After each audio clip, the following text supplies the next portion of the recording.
Bienvenue une fois de plus à ce énième numéro de votre magazine État des lieux. Pour aujourd'hui, nous avons reçu une autre figure, une autre personne qui viendra également ou qui est là pour échanger au sujet sociétal pour ou pendant 45 minutes d'échange. Donc aujourd'hui, le sujet est intitulé problématique d'emploi des jeunes en République démocratique du Congo. Question ici est de comprendre pourquoi Bilengue ya lelo na mboka na biso bazali kozwa misala te. Est-ce que zali problème à gouvernement, problème personnel, incompétence ou compétence, ou encore il faut avoir des relations pour que Ojwa Moussala. Alors pour aujourd'hui, nous avons le réel plaisir Yako Tel Sabino Ndeko Otoyambi Tonabino Namokwalelo. Lui, c'est monsieur Samuel Kalebo à qui je dis bonjour. Bonjour monsieur Soir. Santé, bonne santé. Santé, ça bien. Yambo Kapé, la structure AF. Fondation FKL. FKL, Fondation. Fondation Kalebo Lunanga. Voilà, ça évolue. Ça évolue vraiment très bien. Et où en sommes-nous avec proposition ou plaidoirie à Bana Baorphelin? Pour notre plaidoyer à Baorphelin, nous sommes toujours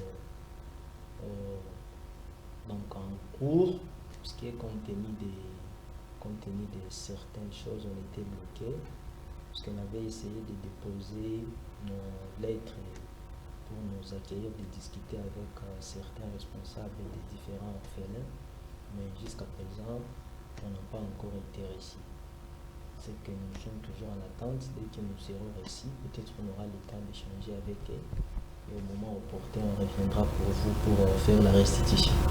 Voilà, un sujet qu'on en parlera dans l'avenir. Mais pour aujourd'hui, sujet est intitulé problématique d'emploi des jeunes en République démocratique du Congo. Monsieur Kalebo Samuel, jeune acteur social à travers votre structure ou fondation FK déjà, raison pour laquelle tout yambi na mokwalelo na plateau na biso na émission état des lieux potolobela au etali misala bilenge bazali kotanga chaque année les années tozali plusieurs diplômés na marché d'emploi, mais kozwa misala yango ezali na kokoso yango ndezo tinda biso to meka un peu kolobela sujet oyo problématique d'emploi des jeunes en République démocratique du Congo pour éveiller et réveiller également les autorités compétentes, mais aussi booster les jeunes pour essayer de faire mieux pour s'en sortir pendant cette période qu'on peut considérer comme une crise. Alors, votre lecture par rapport à la situation de l'emploi des jeunes en République démocratique du Congo? Monsieur Sport, avant tout, je tiens d'abord à remercier l'accueil. Aussi, je tiens aussi à présenter mes salutations à toute l'équipe de la télévision Kenati pour cette occasion de me recevoir encore une fois de plus pour débattre ces sujets plus pertinents. Par rapport à la thématique qui fera objet ou qui fait objet actuellement de notre émission, moi je pense que le problème est dit par rapport à la politique liée aux différents ministères qui devaient en choix régulariser ou régler les problèmes d'emploi. Moi, à mon humble avis, moi j'estime que tout commence d'abord avec une base solide. Lorsque vous voyez plusieurs jeunes finissent les études et après avoir fini les études, du coup, 2 ou 3 jours, ils te disent non, moi je deviens déjà entrepreneur. Mais ce que vous posez, moi, question, au salaire,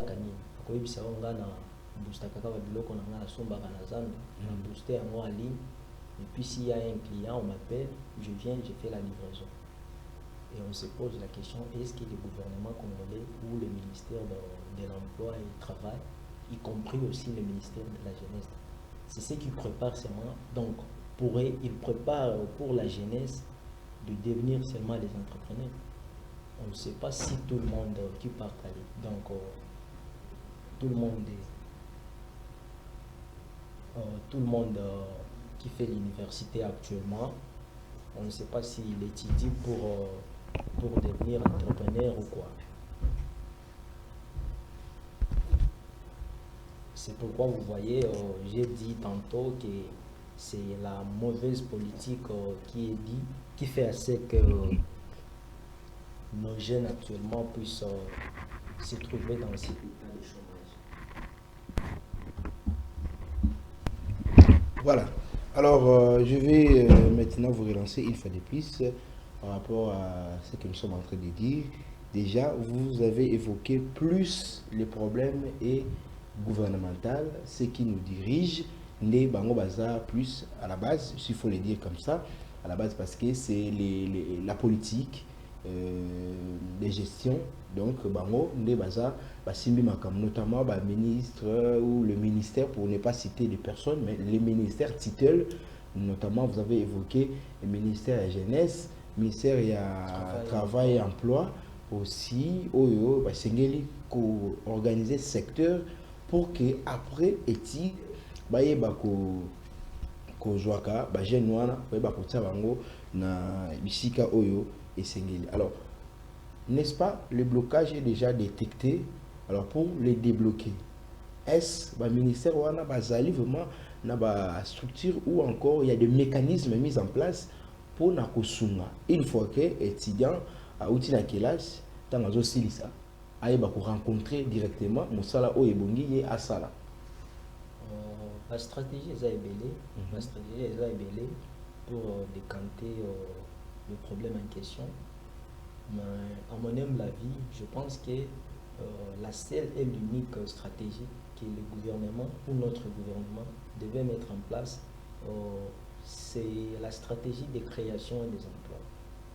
Lorsque un jeune qui vient d'achever ses études à l'université, il se trouve déjà à la maison 2 à 3 jours sans rien faire à la maison, déjà directement il devient un peu fatigué, il devient déçu par rapport aux études qu'il avait faites. Mais si au moins le gouvernement congolais pouvait organiser ou créer des différents domaines ou des différents champs auxquels les jeunes, une fois terminé les études, ils peuvent au moins prendre quelques préoccupations et commencer aussi à s'en procurer quelque chose, ça sera du tout vraiment une très bonne chose. Et à part ça, le gouvernement congolais doit mettre du sérieux lorsqu'il s'agit des recrutements dans le monde professionnel. Parfois, vous voyez dans les entreprises publiques, il y a plusieurs offres qui sont disponibles, mais vous voyez, à la dernière journée de l'offre, on vous dit non, là il y avait une offre. Comment ça? Vous apprenez ça après, or vous devez apprendre ça avant pour se préparer à la conséquence et savoir comment aussi accéder à ces postes ou à cette candidature qui pourra vous aider dans les jours à venir. Et je pense que notre gouvernement ignore que lorsque vous investissez dans la jeunesse, vous investissez déjà dans l'économie future. Parce que c'est nous les jeunes qui devons bâtir notre pays. Parce que les vieux vont partir et nous aussi les jeunes, nous devons prendre les relais. C'est pourquoi le gouvernement congolais doit faire en sorte d'organiser les choses et de lutter contre les favoritismes et de lutter contre la corruption lorsqu'il se présente, lorsqu'il y a l'offre. Et d'éviter aussi contre l'impunité pour ceux qui sont recrutés après avoir été soumis à plusieurs choses. Là, vous avez donné plus de lumière par rapport à ce que doit faire le gouvernement. Alors, l'individu, on va toucher aussi l'individu, étudiant ou assis classe, mais n'est-ce pas, s'il faut revenir un peu dans le système éducatif, et cause à la paix, n'est-ce pas, blocage moko, que moto asisi kelasi directement accueilli na mosala kosala oya kosala mais par rapport aux notions apprises, notions théoriques bien aussi pratiques yango peza lango ya kokoso na Congo na biso parce que nous sommes tous passés na ba nzela ya kelasi. Alors est-ce que le système éducatif ya Congo est ko permettre na moto après étude face à offre moko ayeba ko affronter yango pe ayeba ko exceller? S'agissant du système éducatif, cela dépend d'un étudiant à un autre. Ok. Parce qu'il y a des étudiants qui partent à l'université pour étudier. Et si vous faites au moins un exemple ou vous faites un exercice avec eux, vous verrez que c'est un étudiant vraiment qui était assidu. Et lorsqu'il se présente devant une opportunité pareille, il sera capable d'enfronter ça sans problème. C'est pourquoi ce n'est pas le système éducatif qui bloque l'appareil, mais ce sont nos dirigeants qui bloquent l'appareil. Parce qu'on devait alors faire en quelque sorte une feedback entre l'étudiant qui vient de quitter l'université, qui veut alors franchir le monde professionnel. Et par là, on verra si c'est l'étudiant qui est incapable de franchir ou bien c'est le monde professionnel qui a posé tant de critères qui ont fait assez que l'étudiant ne puisse pas accéder au poste ou à cette position qui lui a été soumise. Donc, le système ne pose aucun problème, plutôt les responsables ou les dirigeants politiques, bien évidemment, qui sont plus auteurs ou agents causal de ces blocages que nous subissons aujourd'hui, surtout nous jeunes. Alors, n'est-ce pas que ces dirigeants-là ne veulent pas ou ne préparent pas l'avenir de ces pays? Parce que vous avez évoqué ça tantôt ici, que la jeunesse, c'est l'avenir de ces pays. Après eux, leur départ, c'est la jeunesse qui prend le relais. Alors, n'est-ce pas que c'est les problèmes? Ils ne veulent pas que Bango ba Kende ou ils veulent s'éterniser na Esika Baza. C'est ce qui fait que va préparer à venir était à Bagé à travers l'emploi. Absolument oui. Parce que par là, vous verrez qu'il y a une responsabilité qui est en quelque sorte partagée. Comment? Parce que c'est difficile de voir dans les services publics ou dans les entreprises publiques un vieux qui a déjà plus de 65 ans, qui est toujours admis et travaille correctement. Et puis, une chose étonnante, lorsque vous demandez pourquoi ces vieux s'éternisent toujours à ces mêmes postes, ils vous diront que ces vieux, il a une connaissance et il a déjà une expérience. Or, à l'université, on n'apprend pas l'expérience. À l'université, nous apprenons la connaissance. La connaissance là, nous venons maintenant marier cette connaissance avec l'expérience que nous allons trouver dans le monde professionnel. Alors, on affiche par exemple une opportunité, en quelque sorte l'offre, on vous demande non, pour accéder, il faut avoir l'expérience de 5 à 10 ans. C'est une façon de bloquer l'étudiant qui vient de quitter l'université. Mais si du moins on dirait non, l'offre est là, nous acceptons toutes sortes de demandes ou toutes sortes de lettres pour les étudiants qui veulent travailler et après ils seront soumis aux examens et celui qui va affronter ces examens ou celui qui va réussir, il sera admis.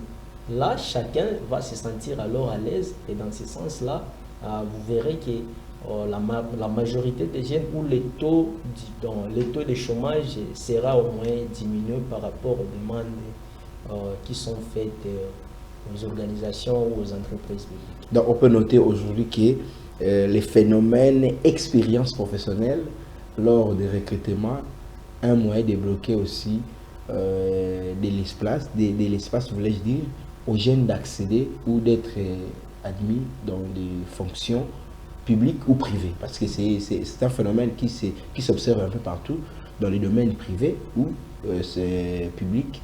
Oui, fraîchement de l'université, l'offre est là, tu peux affronter, mais on te demande expérience professionnelle de 5 ans. Alors que tu as passé 5 bonnes années dans l'université, oui, dans un diplôme, mais il faut avoir expérience de 5 ans. Carrément, tu es mis dehors. Je pense que la question pareille serait vraiment abordable lorsque elle sera soumise auprès du ministère du Travail du ministère de l'Emploi et du Travail. Parce qu'on se pose toujours cette question, si l'expérience là qu'on demande toujours dans les entreprises publiques ainsi que dans les entreprises privées, serait serait un critère pour barricader aux étudiants qui veulent emboîter ou qui veulent s'engager aussi dans le monde professionnel. On se pose la question si c'est une manière de remettre en cause le diplôme que l'étudiant vient d'obtenir, ou bien c'est une façon seulement de montrer à l'étudiant qui vient de quitter l'université qu'il n'y a pas d'accès dans cette entreprise ou dans cette société ou dans cette structure. C'est pourquoi je pense que le ministre de l'Emploi doit faire de son mieux pour essayer au moins d'écarter ces critères d'expérience. Lesquels de ministres parlez-vous, bien évidemment? Celle de la jeunesse ou de l'emploi? Donc ça va commencer d'abord au ministère de l'Emploi et du Travail, et puis le ministère de la Jeunesse aussi posera aussi ses préalables pour appuyer les jeunes qui veulent emboîter ou qui veulent franchir la porte dans le monde professionnel. Alors, si aujourd'hui vous étiez ministre de l'Emploi, quelle proposition feriez-vous face à ce phénomène d'expérience professionnelle qu'on exige, puisque c'est devenu une exigence face au recrutement des jeunes surtout? Le seul moyen serait d'abord de donner l'injonction ou l'ordre à toutes les entreprises publiques d'écarter les critères d'expérience professionnelle et de recevoir toutes sortes de demandes, toutes sortes des lettres et toutes sortes de recommandations pour ces gens qui veulent passer leur stage professionnel. Lorsque ces demandes, ces recommandations seront réussies, et par là on verra qui est compétent et qui ne l'est pas. Et je pense qu'avec cette stratégie, les portes seront ouvertes à tout le monde. Voilà. Trouver du travail en République démocratique du Congo n'est pas une messe facile à faire, mais c'est trop des acrobaties. Notamment, il faut avoir des relations parce que tu es M. Samuel Kalebo, le directeur des ressources humaines là-bas, dans l'entreprise Wana, je peux facilement lui appeler. Atayo Kenayo, ça la teste, mais dis-moi, il y a formalité, ok, ça là. Et puis, il y a quelqu'un qui est déjà là, mieux placé. Il y a directement à Tséo, mais il y a des compétents. Il y a des compétences qui peuvent aussi s'observer sur place, mais sont écartées à cause des relations. Mauvaises pratiques ou c'est pour garder les liens entre nos amis. Cela aussi pourrait être aussi à la base de ces situations que nous parlons aujourd'hui.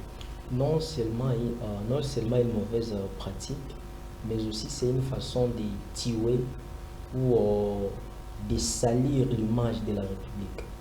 Lorsque vous engagez quelqu'un compte tenu de votre relation familiale, relation amicale, et puis vous ne tenez pas compte même de sa compétence. Cela veut dire que vous excluez même les critères de la méritocratie. Comment vous engagez un huissier à la place d'un journaliste? Qu'est-ce qu'il va faire? Qu'est-ce qu'il va présenter aux gens? Comment vous engagez un plombier à la place d'un menuisier? Qu'est-ce qu'il va faire? Vous voyez que vous contribuez d'une manière négative à l'évolution de ce travail en question, mais aussi vous tuez les systèmes que vous pensez avoir servi d'une manière ou d'une autre. Voilà. Alors, est-ce qu'au début aussi vous avez évoqué, juste au début, l'aspect entrepreneuriat qui aujourd'hui peut-être est mal exercé, mal compris parfois par certaines personnes. Alors, puisque tu zéli misala à l'État, après si vous sautez, tout à l'heure, côté privé, l'exigence est un peu belé, tu suis, tu coquité.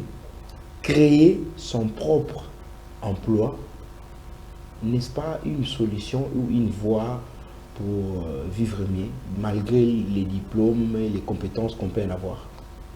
C'est une très bonne voie, mais par là, il se pose tant d'évidence. Ok. Comme vous terminez aujourd'hui vos études universitaires, cela veut dire que vous étiez sous responsabilité de votre parent.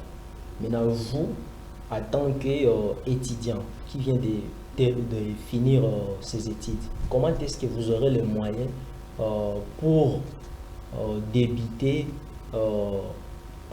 une petite activité ou pour entrer dans le monde entrepreneurial? Comment? Il faut aussi qu'il y ait des moyens pour vous permettre de débuter l'activité ou pour vous permettre d'accéder aussi dans le monde entrepreneurial. Parce que l'entrepreneuriat demande aussi de l'argent. Tu ne peux pas dire non, vu que j'ai terminé aujourd'hui mes études et chez nous, il n'y a pas des activités à faire, où il n'y a pas de circuit, je me plonge directement dans le monde entrepreneurial. Ça sera difficile, hein? Puisque ça va vous demander aussi de l'argent.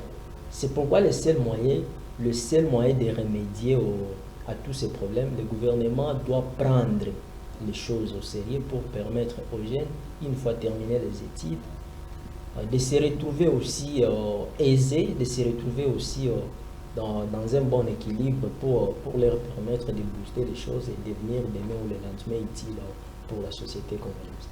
L'encadrement du pouvoir en place, bon, pour ne pas dire le pouvoir en place, des dirigeants serait aussi important pour encadrer même Moussala ya moto alinga yikola nde tobete ki lisolo awa tonto espoir asisi bakilasi bon nakei na zandu na sombi ba cravate na sombi ba lunettes na sombi ba chemise na tie tapoter je vends ici de bonne qualité à bas prix tout ça na tie boye ko somba. Un monsieur Shadrach Chulungu qui voit à travers ma poste nanga bon c'est pelinga na lingi oyo na ye ko ça, n'est-ce pas aussi ces secteurs là n'est pas aussi bien encadré. Tout ça c'est la responsabilité du gouvernement ou de la personne en soi moko. Du tout, si c'est une façon de se débrouiller pour devenir tel. Parce que à Luki Moussala Azuité, pour financer ces activités, les jeunes peuvent le faire. Mais la question qu'on se pose, les jeunes, s'ils veulent au moins le faire, ils peuvent le faire avec quel moyen? C'est ça la question. Il s'est dit non, aujourd'hui j'ai terminé, je finis mes études, je vais devenir motard pour chercher quelque chose avant de faire d'autres choses. Il faut avoir la moto, ou bien il faut avoir des connaissances avec des motards. Est-ce que vous aviez au moins étudié pour devenir motard? C'est ça la question. Pour ceux soit qui ont fini en droit, qui ont fini en médecine, il y a des diplômes. Lorsque vous avez ces diplômes, vous sentez une charge. Celui qui a fini en médecine, il devient entrepreneur. Celui qui a fini en droit, il devient entrepreneur. C'est pourquoi vous verrez toujours il y a des contradictions. Il y a des contradictions. C'est pourquoi le gouvernement doit prendre les choses au sérieux. Une fois que le gouvernement sera à mesure de régulariser toutes ces questions, moi je pense que tout le monde, bien que ça sera difficile que le gouvernement puisse octroyer à tout le monde de l'emploi. Donc, soit une activité ou soit un poste quelconque, mais ceux qui seront admis vont quand même aider les autres à s'accroître lentement et demain ou le lendemain, ils seront aussi utiles pour la société. Est-ce que pour mieux vivre, il faut travailler toujours dans une entreprise, l'État ou privé? Non, c'est pas du tout. Parce que tu es hein, tous ont un peu dans l'ingala en national que vous êtes trop plus en français. Voilà, oui. Na Congo batinyo so bakina kotanga so basisi pour bazwa mosala l'État a engagé bango. Alors que na marché d'emploi chaque année, s'il faut donner l'échantillon, au moins on peut trouver parfois 10 000 jeunes qui finissent les études chaque année. Alors s'il faut engager 10 000 personnes chaque année aussi on doit faire sortir les travailleurs sous la retraite. Est-ce que le gouvernement serait capable en mesure de le faire? Mais c'est pas, il y a bien. Pour le gouvernement congolais, il y a koyamba donc les nouveaux venus, c'est-à-dire les gens qui finissent, qui viennent d'obtenir les diplômes. Pour le bayamba kabango na ba université. C'est-à-dire qu'il y a une carence. Et lorsqu'il y a une carence, cette carence sera répondue. Carence soit nani nde akoya ko répondre pour cette question. Ça sera toujours le gouvernement. C'est difficile que ton père te dit non, Monsieur Espoir va à telle université. Et puis du coup, il te dit non, je ne suis pas capable pour te payer les études d'université. Vous voyez que le papa est vêtu d'abord de cette responsabilité. Hein? Et puis vous, là où vous partez, vous allez faire aussi votre part. C'est pourquoi vous verrez qu'il y a toujours en quelque sorte un antagonisme entre ceux qui finissent leurs études et ceux qui sont dans le monde professionnel. Ceux qui finissent disent toujours non, moi j'ai une connaissance par rapport à toi. Celui aussi qui travaille dira non, moi aussi j'ai une expérience. Maintenant, entre celui qui a une connaissance et celui qui a de l'expérience, qui est plus important dans le monde professionnel? Bon, je ne réponds pas parce que les questions sont les miennes, les réponses sont les vôtres. Mais au moins, face à la compétence et l'expérience, c'est aussi une question qu'on demande aussi aux téléspectateurs qui sont en train de nous suivre à ce net moment. Vous pouvez réagir même lorsque vous allez nous suivre ou vous êtes en train de nous suivre là. Vous pouvez réagir à travers le numéro affiché, donner la réponse. Si vous avez aussi à contredire ce que dit M. Samuel ici, vous pouvez nous contacter et puis notre plateau est là. Vous allez venir lui contredire. Au Congo, l'expérience face à la compétence, qu'est-ce qui prime? Puisque nous avons évoqué ici l'aspect expérience professionnelle dans mon tour. Ah, où tu aussi ça va qu'il a assisi na 2026 collation en garde académique to moni a eleke belé a qui a tenté chance na na place monaki bazolo ka ba candidat postuler ba retenir na niveau à liboso. Bon, à ça là examen ou test, par la suite on demande une expérience professionnelle. Alors au Congo, face à l'emploi des jeunes et la compétence, entre la compétence et l'expérience, qu'est-ce qui prime? Ce qui prime entre ces deux, c'est la connaissance. Pour les vrais citoyens. Ok. Pour ceux qui veulent que notre pays puisse aller de l'avant. Pourquoi je dis ça? Parce qu'on engage en fonction de votre connaissance. Parce que les critères, il faut avoir d'abord les diplômes. Pour les diplômes, on ne peut pas dire non, moi j'ai déjà échoué plus de 5 ans en 6e année des humanités, j'ai une expérience. Mais il faut avoir d'abord les diplômes. Lorsque vous avez les diplômes, vous présentez alors les diplômes. Maintenant, pour les gens qui font les recrutements et donnent la valeur à la connaissance, tout en sachant que le diplôme est plus important que la connaissance. Parce qu'il y a des gens, des diplômes, des D6, mais ils ont eu déjà, donc au départ, ils avaient eu cette opportunité ou cette chance d'être admis dans des services publics, dans les entreprises publiques. Peut-être il a une expérience déjà de 20 ans. Si tu lui dis non, fais-moi quelque chose, vous verrez comment est-ce qu'il va faire ça avec une simplicité.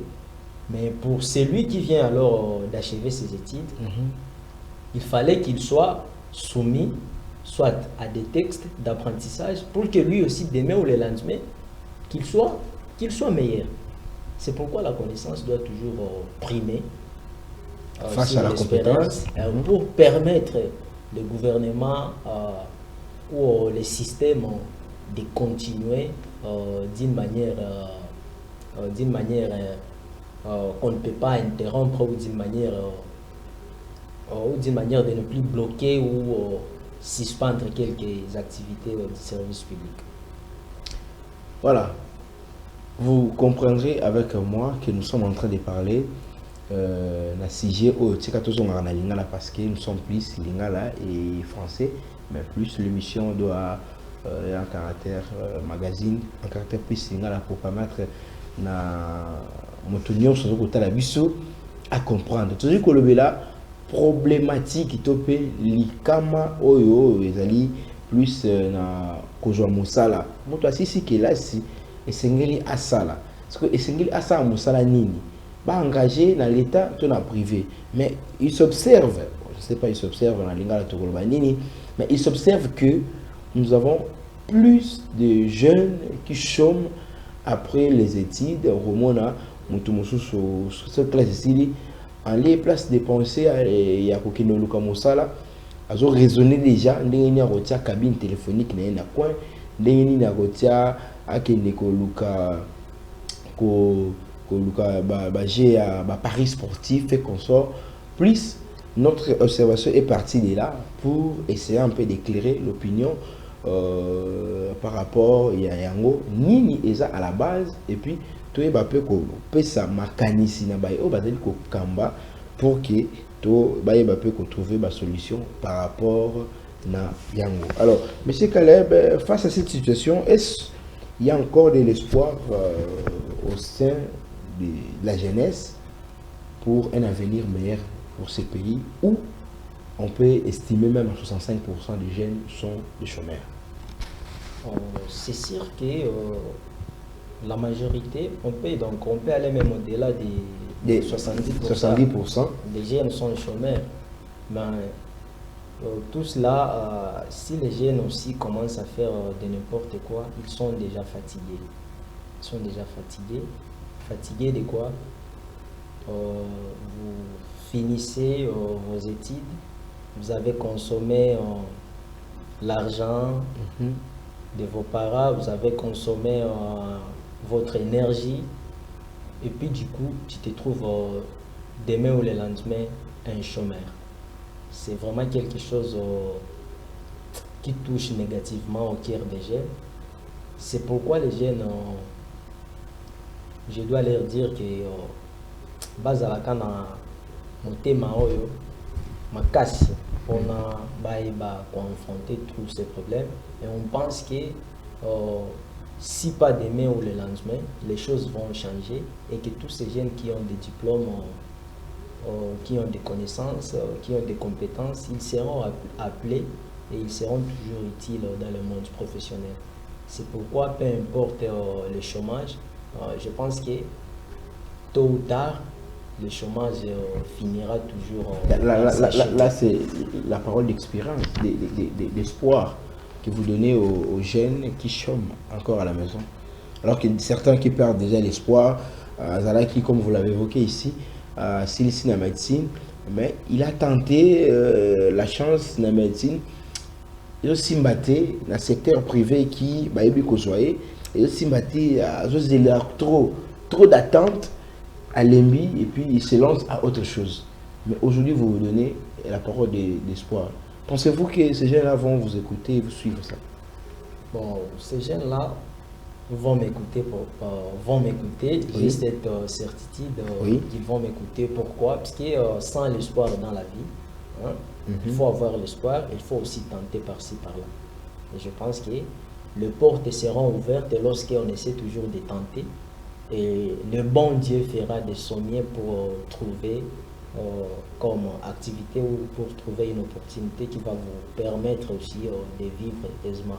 Parce qu'il y a une chose, ici à Kinshasa, la vie c'est pas du tout facile. Et lorsque vous terminez les études, tu te trouves toujours à la maison, bien que tu n'as pas de responsabilités, bien que tu es toujours chez vous, mais il y aura toujours des petits besoins qui nécessiteront d'être résolus. Peut-être méga, peut-être pour aller à l'église, il faut donner l'offrande, pour se déplacer, et surtout le moyen de transport. Pour aller voir les amis, il faut payer des transports. Et lorsque nous sommes soumis à ce genre de traitement qui apparaît inhumain, parce que c'est inhumain lorsque quelqu'un termine les études, il a toutes ses compétences, il a son diplôme, et lorsqu'il veut franchir le monde professionnel, il est bloqué par une expérience professionnelle. Voilà, on nous signale qu'il nous reste pratiquement dans 10 minutes, on va cheater. Merci beaucoup, ingénieur des Anzanazena. Bien avant de cheater, parce que nous devons proposer des solutions côté jeunes, côté aussi des dirigeants de ces pays. Alors, Moi, est-ce que l'exode rural, aujourd'hui, s'observe aussi une situation où beaucoup de jeunes quittent les provinces, pour parler de l'intérieur, pour se concentrer dans des villes, notamment ici à Kinshasa. N'est-ce pas que les places qui sont restées là-bas, le vide, seront comblées comment en termes d'emploi? Et pourtant, tout le monde se concentre ici à Kinshasa. Alors, puisque nous sommes aussi ébélés à Wanakin, espace pesa et kokokate. Oh, il y a kuna. Les apôtres banani. Là, c'est la première question. Et puis la seconde est que, n'est-ce pas que la population est un peu belle concentrée et si comme les AP à la base, il y a mis ça là. Non, c'est pas seulement la concentration, ou c'est pas à dire qu'il y a des jeunes qui quittent soit le province pour qui refusent carrément à travailler dans les provinces pour se concentrer. Oui. Tout dépend aussi des rêves. Parce qu'il y a des gens qui se disent non, moi pour faire ma vie, je le ferai toujours dans la capitale. Et peut-être là où il vient de quitter, il avait une activité qui lui procurait de l'argent. Lui, il devient maintenant une charge pour le gouvernement. Or, là où il vient maintenant ici à Kinshasa, il trouve qu'il y a un autre monde. Un monde où tout le monde est en train de se chercher comment avoir un emploi, comment travailler, comment répondre à mes besoins. Lui aussi, il vient, il s'incruste directement dans ce monde. Vous voyez que le taux maintenant de chômage accroît par rapport aux gens là qui viennent de quitter chez eux là où ils travaillaient pour venir vivre ici à Kinshasa. Non seulement ça, et aussi le surpeuplement. La province devient plus peuplée, soit par rapport aux demandes ou par rapport aux demandes et aussi par rapport à l'attendement ou aux remèdes qui devaient soit résoudre quelques problèmes ou quelques situations en question. C'est pourquoi pour ceux qui sont en province et qui travaillent en province, ils peuvent rester en province. Ici, s'ils ont s'ils auront une activité à faire, qu'ils viennent. Il va faire cette activité, il est libre, il est toujours chez lui, il est toujours... Les secteurs ne sont pas touchés et beaucoup c'est les droits, le journalisme, sciences politiques, informatique de gestion, j'ai cité aussi la médecine, je crois. Beaucoup de concentration et qu'il y a des secteurs d'autres secteurs sont un peu abandonnés. N'est-ce pas que cela aussi pourrait être aussi la cause, parce que ce secteur est éthiquement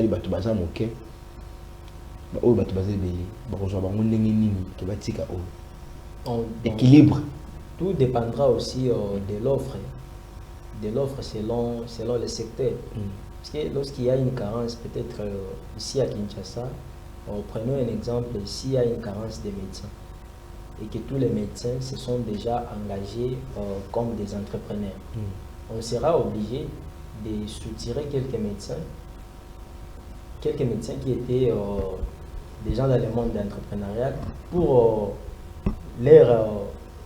donc on les soutire dans le monde entrepreneurial pour les récupérer afin qu'ils viennent rejoindre alors le monde sanitaire ou le monde de la médecine. C'est pourquoi ça sera en quelque sorte une incompatibilité lorsque vous combinez les choses. Tu n'as pas une connaissance dans tel ou tel domaine, mais vous le faites seulement par rapport à la vie ou par rapport à la situation ou aux problèmes qui se posent devant. Alors, devant vous, il y a la caméra qui est en face de vous, il y a les jeunes, mais aussi les dirigeants de ces pays qui sont en train de vous suivre. Alors, d'abord, quelles sont les attentes de cette jeunesse que vous portez aujourd'hui, parce que vous avez porté la charge de parler au nom de la jeunesse pour ce qui est du secteur de l'emploi, où Michel les a été. Alors, quelles sont les attentes des jeunes face aux dirigeants de ces pays? Et enfin, qu'elles doivent faire déjà ceux qui nous dirigent pour trouver des solutions idoines, bien évidemment, par rapport aux questions et attentes escomptées de la jeunesse. Je vais commencer là où vous avez terminé. Pour nos dirigeants, c'est une question seulement de prendre des choses au sérieux. Comment les faire? Créer les champs ou le marché d'emploi, là où tous les jeunes auront l'accès, selon son diplôme, selon sa compétence, pas l'expérience, pas question de demander non, il faut avoir l'expérience. Non, on exclut d'abord l'expérience, on tient compte des diplômes et enfin on verra si les jeunes sont mérités ou si les jeunes vraiment ils ont vraiment cette compétence d'accéder dans le monde professionnel, et ça sera pour les jeunes une très bonne chose.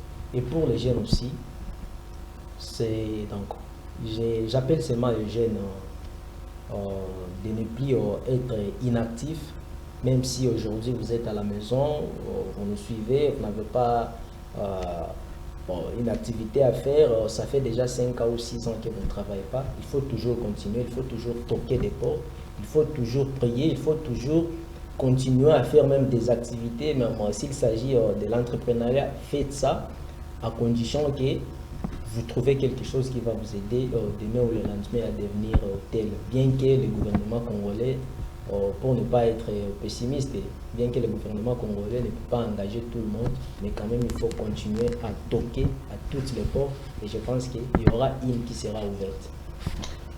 Voilà, ça n'est fini déjà pour aujourd'hui. C'était un plaisir de partager ces plateaux. 45 minutes d'échange au sujet lié sur la problématique d'emploi des jeunes en République démocratique du Congo. Monsieur Samuel Kalebo, acteur social, à travers votre structure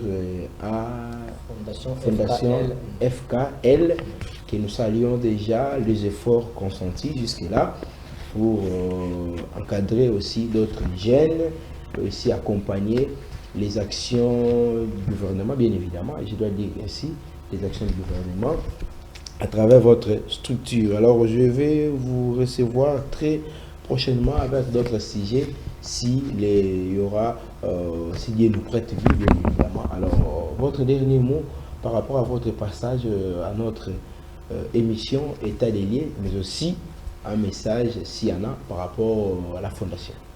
Avant tout, d'abord, j'aimerais remercier toute l'équipe de Kinatu pour cet accueil. Et j'ai dit aussi merci. Je pense que ça ne sera pas ni la toute dernière fois. Exactement. Je passerai toujours pour servir notre jeunesse et pour servir aussi la nation congolaise. Et pour s'agissant aussi du message par rapport aux luttes que nous menons actuellement, nous sommes là, nous sommes disposés pour ceux qui veulent nous accompagner, soit matériellement, financièrement ou moralement. Ils sont les bienvenus.